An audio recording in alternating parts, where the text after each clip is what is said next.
acara ini, ganti topik segala macam, biasalah memang apa namanya dinamikanya seperti itu sekarang ini sangat cepat. Gitu. Acara-acara seperti ini tadi juga sempat diskusi dengan Pak Heri cukup lama tadi. Ada apa namanya praktisi-praktisi yang hadir di kampus itu sangat diperlukan gitu kan, sangat diperlukan.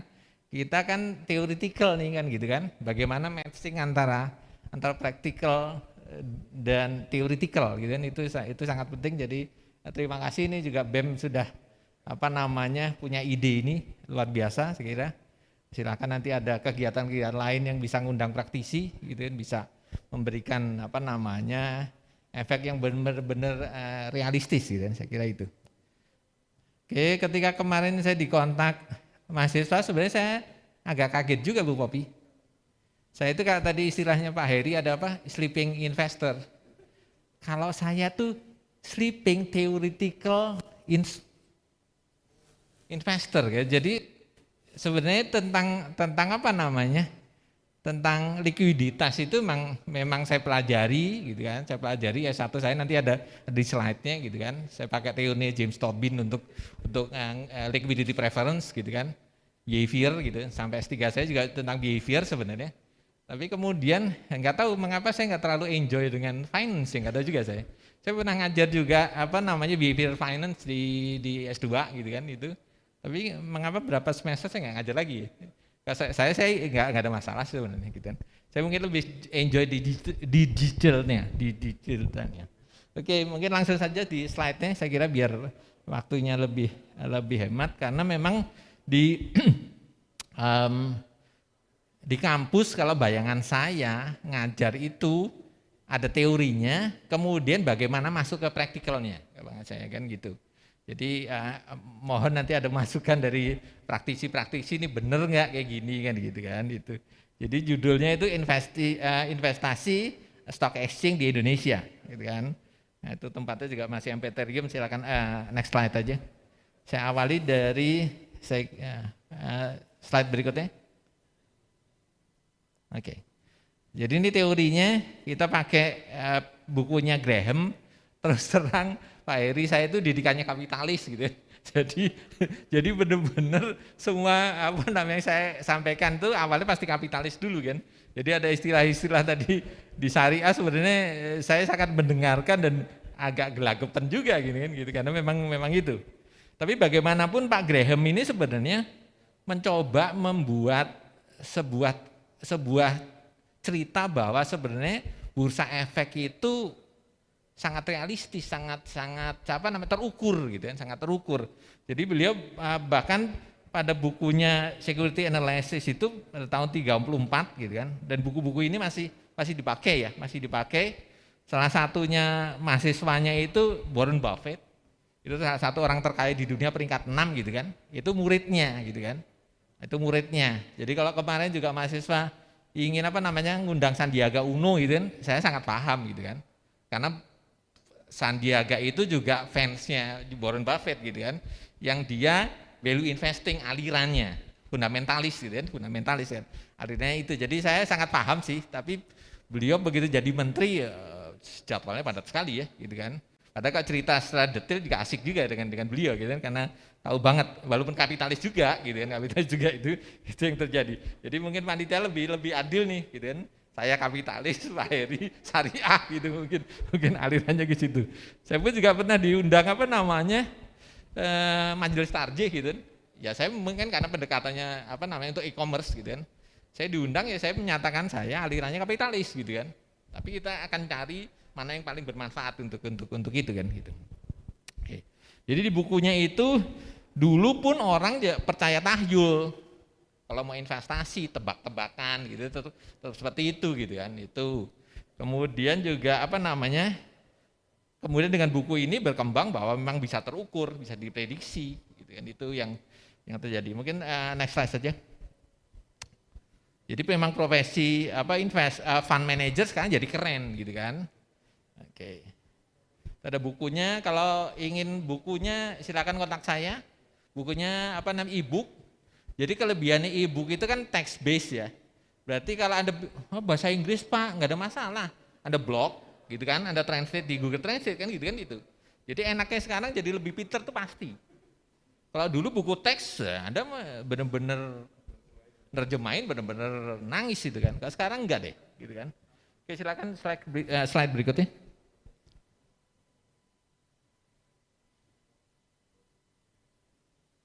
Oke. Next slide please. Oke. Nah, ini sebenarnya ceritanya tadi yang disampaikan oleh Bu Rahmat juga oleh Pak Heri bahwa perkembangannya memang luar biasa gitu kan. Gitu kan, perkembangannya luar biasa bahkan di sini mungkin masih laporan tahun 2020 memang terhebat di ASEAN gitu kan, terhebat di ASEAN bahkan tadi di dunia ya, kalau yang 2001 ya, ini masih yang lama. IPO sebesar itu, market cap-nya dahsyat juga gitu saya kira. Mungkin berikutnya, next slide please, slide berikutnya. Oke, ini mungkin ini yang cerita yang awalnya pakai apa namanya forex gitu kan. Kemudian panitia berubah, sebenarnya saya sudah nyiapkan juga. Jadi aturannya itu. Jadi kemarin guyon-guyon ke panitia, saya hari Minggu juga bisa kok gitu kan. Saya gituin. Oke, slide berikutnya. Oke, slide berikutnya. Ada dua, ini sebenarnya juga menarik juga, apalagi sekarang cerita cryptocurrency segala macam, sebenarnya forex juga menarik. Nah, ini hari ini kita akan pakai ini karena saya ada akademisi ya pakai buku kan gitu kan. Ada bukunya juga kalau mau copy saya ada semua nih bukunya. Kalau mau apa namanya silakan, ada tinggal apa namanya japri ke saya atau ke panitia deh, nanti saya berikan itu. Buffettology itu yang tulis anaknya Warren Buffett gitu kan. Walaupun kemarin guyon-guyon mengapa Warren Buffett kemudian bikin buku dengan anaknya Mary. Ya kita guyon-guyon karena sahamnya Berkshire kan turun, sedang turun gitu kan. Jadi sedang dia nggak punya duit, bikin buku aja kan gitu kan. Itu ada guyon-guyon kita gitu. Karena memang apa namanya sahamnya Warren Buffett tidak terlalu bagus sekarang ini.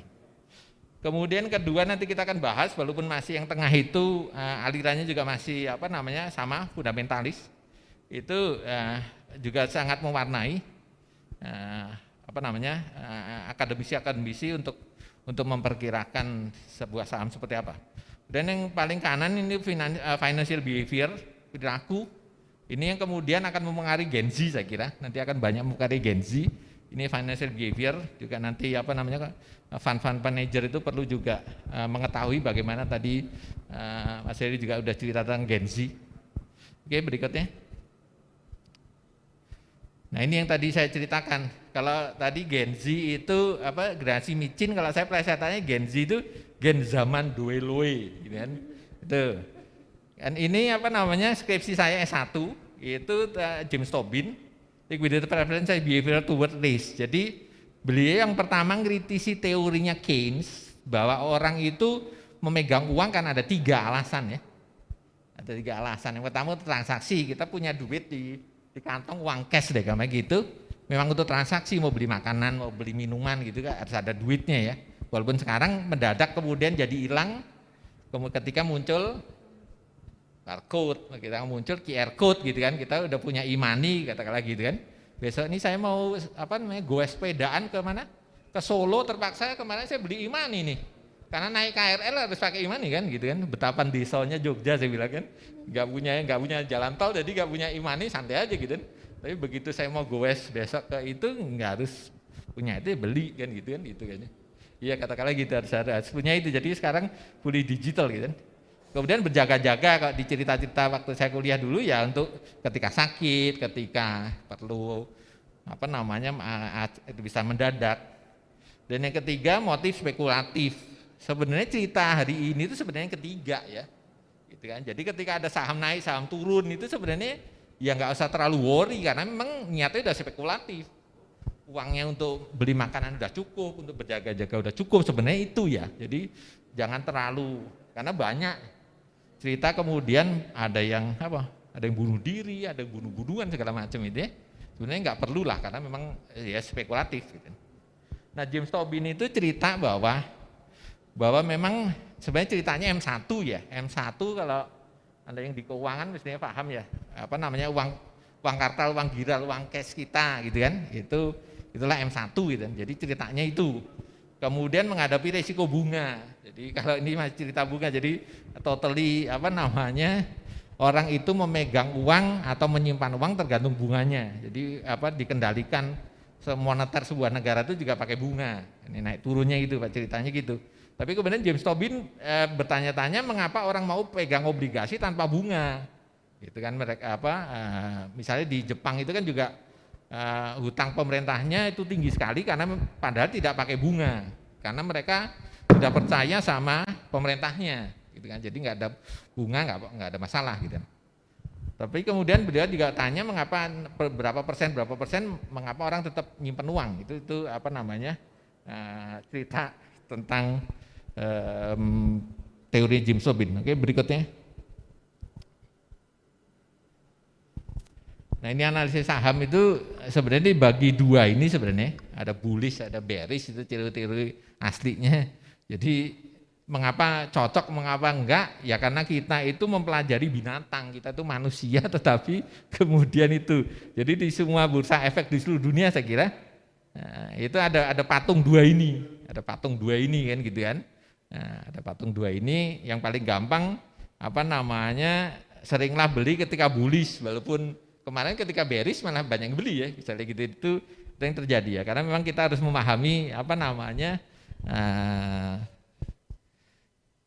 sifatnya hewan gitu, sifatnya hewan. Oke, terus saja saya kira. Nah ini dua aliran. Saya kira juga di syariah tetap pakai aliran ini, saya kira ya, tetap pakai aliran ini. Anda mau pakai yang mana gitu kan? Pakai yang mana? Yang kiri itu fundamentalis gitu kan? Harusnya kalau Anda walaupun dua-duanya bisa, harusnya Anda itu yang di kampus-kampus harusnya ikut memang fundamentalis, harusnya ikut itu, kan? Karena di situ harus Anda memahami laporan keuangan, gitu kan, laporan neraca, rugi laba segala macam itu, kan gitu kan, itu adinanya itu. Jadi kalau orang terkaya tadi Warren Buffett nanti ada linknya, itu juga fundamentalis, Graham itu juga fundamentalis, gitu kan, itu fundamentalis. Kemudian yang satunya lagi alirannya technical. Teknik itu grafik-grafik gitu kan. Jadi kalau Anda seneng ngamatin grafik gitu kan, itu technical, nggak tahu istilahnya technicalist apa nggak tahu saya istilahnya, tapi saya pakai istilahnya technicalist sama Microsoft diberi merah-merah, mungkin salah itu istilahnya. Oke, berikutnya saja biar nanti lebih banyak diskusinya. Nah ini sudah agak mulai masuk ke praktikal nih, gitu kan. Jadi Anda pun juga sering dengar don't put all your eggs in one basket, gitu kan. Jadi kalau jadi uang itu tadi investasi itu ibaratnya telur. Jadi kalau Anda punya telur itu jangan ditaruh di satu tempat, gitu kan. Jangan ditaruh di satu tempat. Boleh praktekkan deh, misalnya Anda beli telur di pasar tuh 1 kilo dapatnya 12 itu, Bu minta 2 tas kresek ya, mungkin gitu, khawatir takut satunya jatuh gitu, misalnya gitu, itu yang terjadi. Nah itu juga ada Forbes terbaru 2020, Buffett itu terkaya nomor 6 gitu kan. Nah kemudian di bukunya tadi Buffettology di halaman 46 sampai 48 itu akan mencoba mencari determine what kind of business you want to own. Dari buku itu saya coba pelajari, ternyata di Indonesia tuh cocoknya kalau Anda mau milih kegiatan investasi itu ada gambar yang kiri itu ya. Itu ada perusahaan kelapa sawit. Itu CPO itu. Jadi sebaiknya milih itu kalau mau milih gitu kan. Atau perusahaan batu bara. Atau di yang green economy. Karena ke situ milihnya. Ini dengan pakai buku itu nanti Mas Heri kalau mau kasih masukan seperti apa, misalnya gitu. Atau juga yang bawah itu saya sepedaan di umur berapa ini? Itu saya masih bisa willy. Karena semakin umurnya tua, orang justru inginnya lebih sehat gitu kan. Lebih sehat. Jadi ada teman tadi yang saya cerita Sultan Jogja itu dia punya bisnis dengan Brazil Mas. Itu dia menyediakan suplemen kesehatan.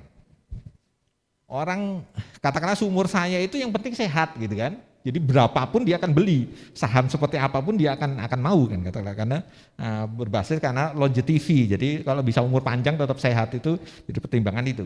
Oke. Oke, nanti kita akan lihat saham apa yang seperti itu gitu kan. Karena bagaimanapun kalau bisa teori juga bisa nyambungkan ke praktek ya. Oke, slide berikutnya.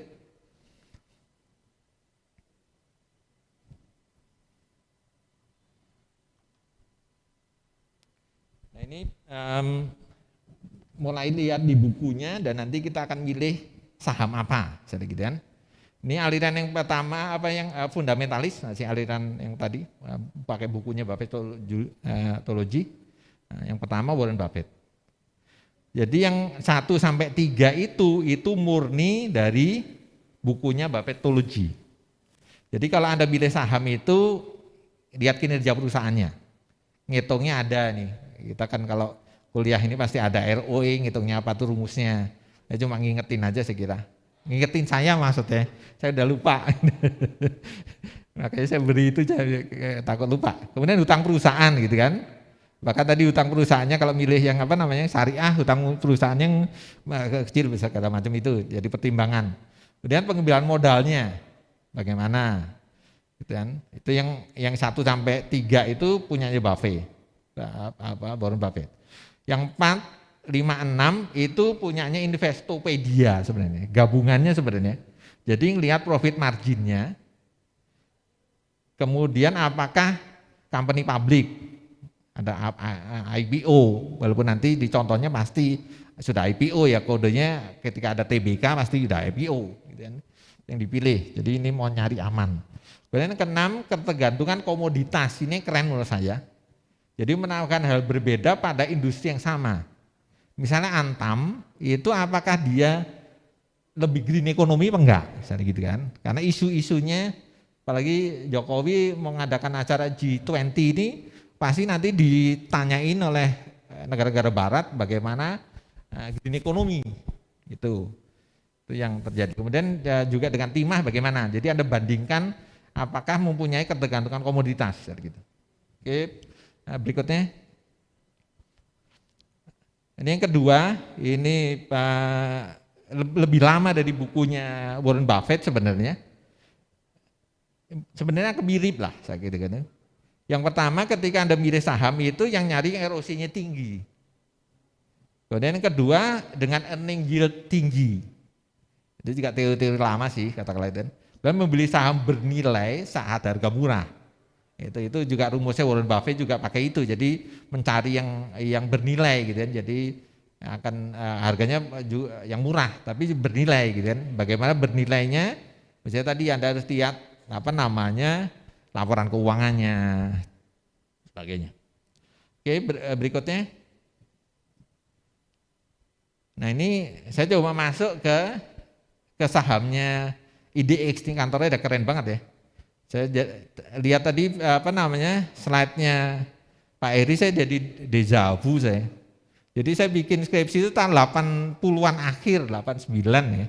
Ya saya mah lihat itu, jadi ada orang di situ kan gitu. Kantornya juga belum sekeren ini kan gitu kan. Jadi Anda bisa nebak umur saya berapa. Oke. Itu memang angkanya juga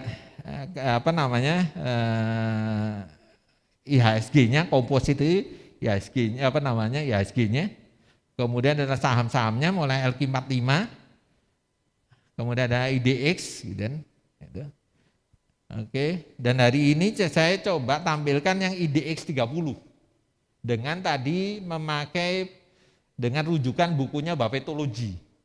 Akan seperti apa? Oke, slide berikutnya saja. Nah ini IDX 30 ada 30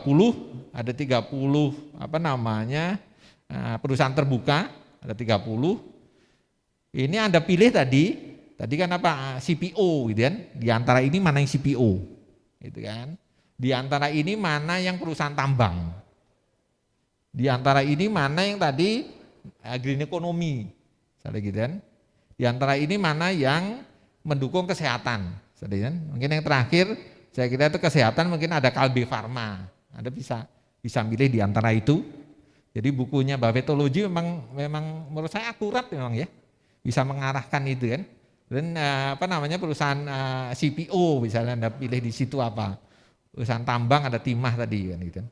Dan juga perlaporan pertengahan Januari IDX itu kinerjanya sedikit lebih tinggi dari RQ45. Jadi lebih sedikit yang bisa Anda pilih, artinya lebih terkerucut daripada 45, karena 45 lebih banyak gitu, milihnya lebih rumit saya kira gitu. Pakai itu, kemudian dan ini kinerjanya sedikit lebih itu kira-kiranya memilihnya seperti itu. Memang iya lebih baik Anda tahu tentang kinerja perusahaannya iya gitu kan. Tapi ketika kemudian Anda kesusahan juga, ya kemudian milih ini. Itu pakai teorinya Buffettology. Oke, berikutnya. Nah, ini teknikalis. Istilahnya apalah? Salah mungkin ini. Jadi memang Anda paling enggak memahami grafik-grafik 5 grafik ini yang paling standar gitu kan, paling standar. Jadi saya bilang menyemangati melototin layar laptop, karena Anda kan setiap hari kan anak sekarang kan pegang laptop kan gitu, pegang handphone gitu kan. Nah, Anda boleh dan sekarang pegang handphone tiap hari tapi melototin ini misalnya gitu kan, bisa saja. Selalu siap mempelajari dan melihat menanaliskan data ekonomi. Memang generasi sekarang nanti ada kelompok generasinya. Generasi sekarang itu memang multi layar gitu kan. Jadi ada temen itu jadi konsultan di Singapura, itu sama anaknya dibully. Mama itu loh kerja itu cuma 1 layar, kerja itu banyak layar kan gitu kan itu. Jadi memang generasinya sudah beda kalau itu kan itu. Jadi kamar anak saya itu juga ada berapa monitor gitu kan. Jadi kayak FBI itu kan, karena banyak layarnya gitu kan. Memang anak sekarang gitu. Jadi otaknya multitaskingnya itu udah canggih gitu kan. Itu yang terjadi. Jadi silakan Anda memanfaatkan kelebihan generasi Anda dibanding generasi saya. Kemudian pelajari cara menggunakan indikator teknisnya bagaimana tadi. Tapi juga bersabarlah, karena seringkali meskipun analisisnya bagus, perdagangan Anda mungkin gagal, tetap gitu sih. Itu. Jadi silakan Anda mau ikut aliran yang mana. Tapi saya belum terlalu tahu siapa di Indonesia yang termasuk aliran teknikalis, saya belum terlalu tahu ya. Banyaknya fundamentalis gitu itu. Sebenarnya asik juga yang ini, apalagi untuk investor istilahnya muda gitu kan, mungkin senang yang ini, juga menarik juga ini. Ada pola-polanya. Oke, berikutnya. Nah, ini perilaku keuangan, saya udah mulai masuk dan saya bagi gennya seperti ini. Saya pakai McKinsey karena saya lebih saya penganut McKinsey deh, gampang gitu. McKinsey itu. Jadi ada generasi generasi B yang baby boomer itu, generasi X, ya saya lah masuk generasi X, generasi Y, kemudian generasi Z tadi yang ceritanya. Jadi sebenarnya kalau ngelihatnya punya McKinsey ini bisa menceritakan yang yang mahasiswa Semarang itu, siapa namanya? Ghazali, ya Ghazali itu sangat fenomenal. Karena memang kalau ngelihat di sini yang bawah itu yang consumption ya, dia seneng, anak sekarang itu senengnya uniqueness. Jadi yang unik, yang dijual itu yang unik. Beda dengan saya itu kan senengnya status, brandnya gitu kan. Jadi kalau saya itu hobi off-road sama anak saya diketawain mungkin ya, papai mobil kayak gitu diopeni loh kan gitu kan. Karena memang anak sekarang nggak terlalu seneng dengan mobil, itu nggak terlalu seneng gitu. Jadi kalau perusahaan Gojek itu bisa berkembang, ya karena anak sekarang kemungkinan udah nggak mau beli mobil, nggak beli motor. Mobilnya tinggal telepon aja, mobil datang, motor tinggal telepon aja datang gitu kan. Udah ngurusin maintenance segala macam. Nggak mau, anak saya kalau ngeliat ke bengkel, Pak aku ke bengkel ini ngopo loh gitu. Bener-bener sudah beda gitu. Jadi saya nggak pernah maksa anak saya seneng off-road itu, saya nggak pernah maksa karena memang udah beda di sini, udah beda di situ. Artinya, Anda bisa dilihat di yang sebelah kanannya ya. Jadi baby boomer itu masih mendominasi kepemilikan aset, investasi. Kalau tadi di Forbes tadi ya, yang paling atas Jeff Bezos. Jeff Bezos itu memang ya antara generasi baby boomer sama X sih, ya Jeff Bezos itu. Walaupun di bawahnya Itu siapa namanya? Elon Musk, Elon Musk memang generasi baru ya, generasi Y itu ya, generasi Y itu kata lagi itu. Tapi di bawahnya seperti Warren Buffett, seperti apa namanya, Bill Gates, itu kan baby boomer ya, jadi masih mendominasi. Mereka juga mewakili presentase terbesar investor yang saat ini sebagai konsultan keuangan. Konsultan keuangan anak buahnya Warren Buffett itu ya masih generasi itu ya. Nah sekarang generasi Y itu sudah datanya dari Amerika ini memang populasinya di seluruh dunia sekitar 1,8 miliar. Sudah mulai melampaui generasi baby boomer gitu kan itu. Walaupun uangnya memang masih banyak baby boomer. Oke berikutnya. Nah ini jadi kalau konsultan keuangan ini mungkin perusahaannya Mas Heri juga ini harus mulai memilah berdasarkan penelitian ini ada kajiannya dari Facebook I.O. Jadi Facebook itu buat kajian banyak sekali ya. Mungkin yang Anda lihat hanya tampilan untuk chatting aja, tapi mereka juga punya kegiatan itu ya. Jadi konsultan keuangan sebaiknya melakukan nasihat keuangan berbeda antar klien baby boomer, generasi Y, mungkin generasi Z ini itu mulai beda. Kemudian juga menarik nih kajiannya FB tahun 2016 ini, mungkin sekarang lebih mengerikan lagi analisisnya. 53% Gen Y gitu menyatakan tidak memiliki orang yang dipercaya untuk mengelola keuangan mereka. Dan hanya 8% yang mempercayai konsultan keuangan. Ada yang pakai Stockbit aplikasi? Atau Ajaib? Ini yang paling kanan itu kan diskusinya di Stockbit. Saya juga pakai Stockbit gitu kan. Jadi mereka saling chatting. Jadi benar-benar konsultan keuangan bisa terdisrupsi ini kan. Gitu kan. Itu yang juga mengerikan. Mereka bisa chatting sendiri, diskusi sendiri bagaimana itu. Kemudian masih studi FB juga di tahun 2016 itu masih 40% milenial melakukan diskusi keuangan di jaring sosial, itu buktinya. Sebelah kanan itu. Kemudian baby boomer generasi TV, tapi milenium suka banyak layar seperti yang tadi saya cerita ya. Bahkan Gen Z merupakan digital native. Jadi Anda sejak kecil tuh sudah lihat orang tua Anda punya handphone ya. Anda punya handphone SD ya. Saya punya handphone udah baru S2 punya handphone ya, kan gitu kan, itu bener-bener itu aja dulu orang, wih Pak Rako punya handphone gitu, itu aja kayak orang gitu kan, kayak orang aneh aja kan gitu, itu apa namanya, sekarang sejak kecil Anda sudah punya itu. Jadi kalau aplikasi-aplikasi untuk seperti tadi, dan disampaikan Bu Dekan juga, Pak Heri juga, bahwa Anda investasi itu kapan aja bisa gitu, itu yang terjadi. Kemudian yang berikutnya artinya, di next berikutnya, nah ini penutupnya, literasi keuangan, itu yang hari ini saya kira terakhir ini ya, literasi keuangan itu. Jadi saya sangat mendukung, tadi saya juga ceritanya ke Pak Heri, ada kegiatan seperti ini sangat mendukung. Jadi ini penelitian di Amerika tahun 2015 sih, itu berapa nih, ada 3 pertanyaan dasar tentang saham, suku bunga dan inflasi, hanya 1/4 responden yang dapat menjawab ketiganya dengan benar. Jadi saham itu apa, inflasi itu apa, suku bunga apa, itu masih itu. Itu ada, tadi saya cerita juga dengan Pak Heri sebelum ke atas ini, kondisi seperti itu. Jadi artinya memang kantor-kantor seperti Pak Heri ini perlu untuk terus meliterasi gitu kan, karena memang itu.